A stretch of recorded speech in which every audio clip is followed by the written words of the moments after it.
हरे कृष्णा और श्रीमद् भगवद गीता की इस सीरीज में एस्ट्रोलॉजर मनीषा रजूरिया के साथ बने रहने के लिए आपका तहे दिल से आभार।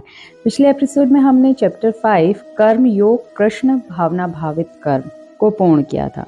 यह चैप्टर कर्म योग चैप्टर 3 का कर्म योग जो कि उसका एलिब्रेशन है। चैप्टर 3 में हमने देखा कि भगवान हमें इंद्रियों के द्वारा किया जाने वाला योग बता रहा है और साथ में बताते हैं कि कर्म करना क्यों आवश्यक है। इसी को थोड़ा और अच्छे से समझाते हैं चैप्टर 5 और बताते हैं कर्म करना तो आवश्यक है, पर कर्म कौन सा करना चाहिए। भगवान कहते हैं कर्म वो करो जो कृष्ण भावनामृत में रहते हुए किया जाए। कृष्ण भावनामृत का अर्थ भी इस चैप्टर में उन्होंने समझाया। उन्होंने कहा कि जब आप अपना और परमेश्वर के बीच के संबंध को समझते हो और इस चेतना के साथ कर्म करते हो, इसी को ही कृष्ण भावना भावित होना कहते हैं। इसी चैप्टर में भगवान ने अष्टांग योग के बारे में भी बताया कि तुम अष्टांग योग कर के द्वारा भी मुझे पा सकते हो।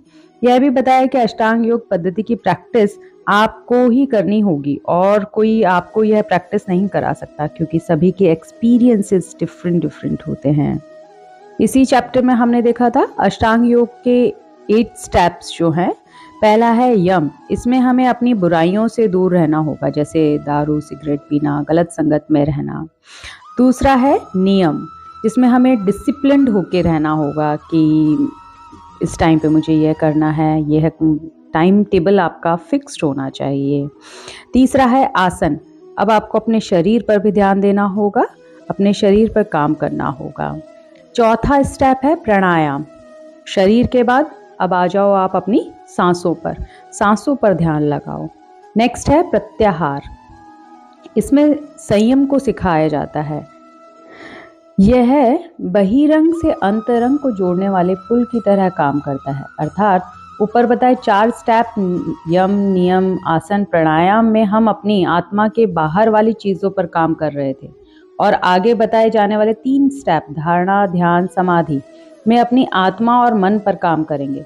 ऊपर वाले 4 स्टेप्स यम नियम आसन प्राणायाम में हमने अपनी इंद्रियों को कंट्रोल करने पर काम किया, अपनी बुराई को छोड़ा, फिर डिसिप्लिन्ड हुए, फिर शरीर पर काम किया, फिर सांसों पर काम किया। इस प्रैक्टिस के बाद इंद्रियों को भी समझ में आने लगता है कि आखिर उन्हें जाना कहाँ है। प्रत्याहार में इंद्रियों पर नियंत्रण छोड़ दिया जाता है और चेतना को अंदर की तरफ मोड़ा जाता है, ताकि स्वाद स्पर्श दृष्टि श्रवण और गंध की इंद्रियों से संवेदनाएं मस्तिष्क में अपने संबंधित केंद्रों तक ना पहुंचे और हम धारणा ध्यान समाधि में पहुंचें। अष्टांग योग का 6 स्टेप जो है वह है धारणा। इसमें एकाग्र होना बताया गया है। इसकी प्रैक्टिस में हम अपने शरीर के किसी भी बॉडी पार्ट के अंदरूनी छोटे से छोटे हिस्से पर एकाग्र होकर कर सकते हैं। जैसे आप हृदय को विजुअलाइज करें, फिर उसकी नसों को विजुअलाइज करें, फिर एक वॉल को ले लें और उस पर अपना ध्यान एकाग्र करने की कोशिश करें। या फिर हम बाह्य पदार्थ पर भी कर सकते हैं, जैसे इष्ट देव की मूर्ति पर एकाग्र होना। धारणा में मन की बहिर्मुखी गति रुक जाती है और अंतर्मुखी होकर स्थिर होने की चेष्टा होती है। अष्टांग योग का 7वां स्टेप है ध्यान। यह भी प्रैक्टिस से ही आता है। ध्यान कैसे करते हैं, यह कितने प्रकार के होते हैं, यह सब हम आगे के चैप्टर्स में सीखेंगे। अभी के लिए ध्यान को इतना ही समझिए कि किसी एक स्थान पर या वस्तु पर निरंतर मन स्थिर होना ही ध्यान है। पूर्ण ध्यान में किसी अन्य वस्तु या ज्ञान या स्मृति भी नहीं रहती उस चीज की। अष्टांग योग का 8वां और आखिरी स्टेप है समाधि।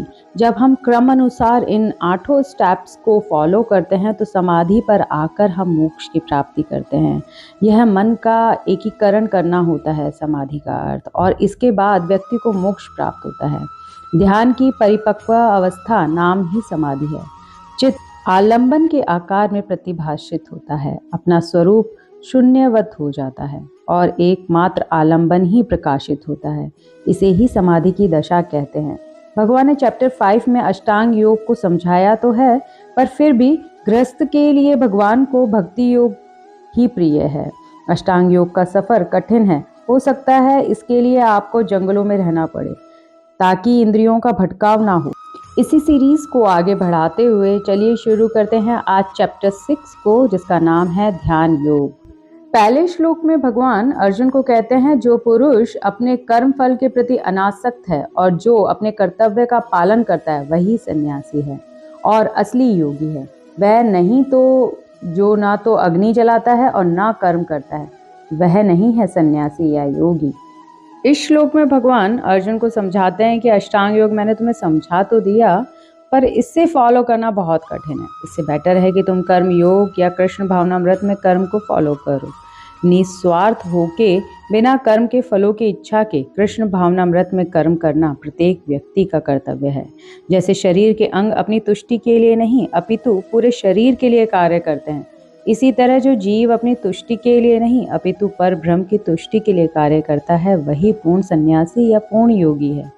सन्यासी सोचता है कि वह सारे कार्यों से मुक्त हो गया, जबकि वास्तव में वह स्वार्थी है। यह भौतिक इच्छाओं से तो श्रेष्ठ है, पर है तो स्वार्थ। कृष्ण भावना भावित व्यक्ति को आत्मतुष्टि की इच्छा नहीं रहती। उसका एकमात्र लक्ष्य कृष्ण को प्रसन्न रखना होता है।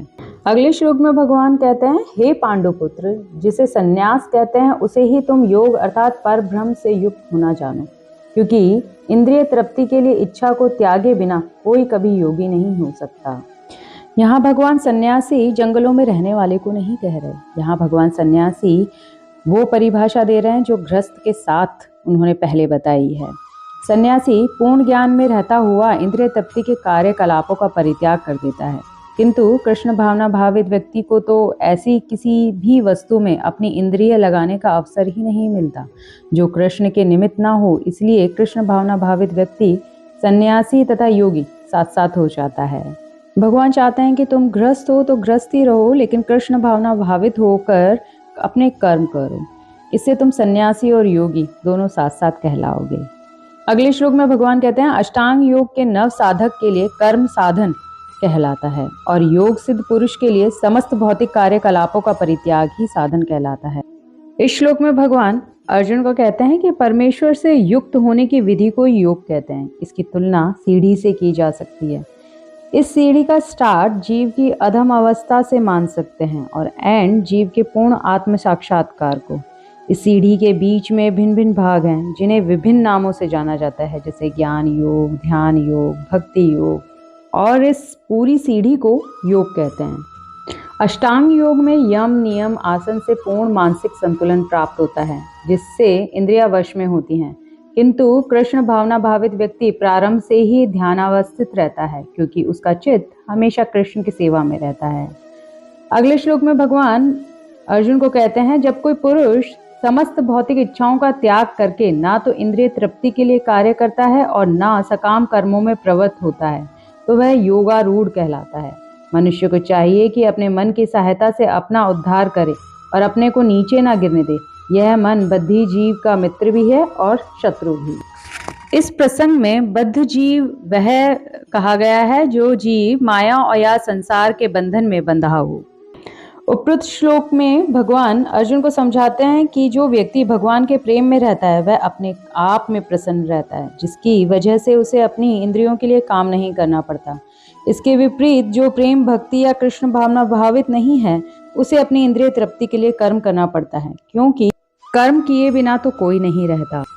जीव को मन को इस प्रकार प्रशिक्षित करना चाहिए कि वह बद्ध जीव को अज्ञान के दलदल से निकाल सके। इस जगत में मनुष्य मन तथा इंद्रियों के द्वारा प्रभावित होता है। मन मिथ्या अहंकार में लगकर प्रकृति के ऊपर प्रभुत्व जताना चाहता है। अतः मन को इस प्रकार प्रशिक्षित करना चाहिए कि वह प्रकृति की तड़क भड़क से आकृष्ट ना हो और इस तरह बद्ध जीव की रक्षा की जा सके। मनुष्य को इंद्रिय विषयों में आकृष्ट होकर अपने को पतित नहीं करना चाहिए। जो जितना ही इंद्रिय विषयों के प्रति आकृष्ट होता है, वह उतना ही इस संसार में फंसता जाता है। इससे बचने के लिए अपने मन को अपना और कृष्ण का संबंध जानने में लगाना चाहिए। अगले श्लोक में भगवान कहते हैं, जिसने मन को जीत लिया है उसके लिए मन सर्वश्रेष्ठ मित्र है, किंतु जो ऐसा नहीं कर पाया उसके लिए मन सबसे बड़ा शत्रु बना रहेगा। अर्थात मन को वश में किए बिना योगाभ्यास करना मात्र समय को नष्ट करना है। बिना वश में किए गए मन के साथ रहना शत्रु के साथ रहने जैसा है, जो कि जीवन तथा लक्ष्य को नष्ट करने के लिए पर्याप्त है। जीव की स्वाभाविक स्थिति है कि वह किसी न किसी को फॉलो करे। जब तक मन विजीत शत्रु बना रहता है, तब तक मनुष्य को काम, क्रोध, लोभ, मोह आदि की आज्ञाओं का पालन करना होता है। किंतु जब मन पर विजय प्राप्त हो जाती है तो मनुष्य इच्छा अनुसार उस भगवान की आज्ञा का पालन करता है।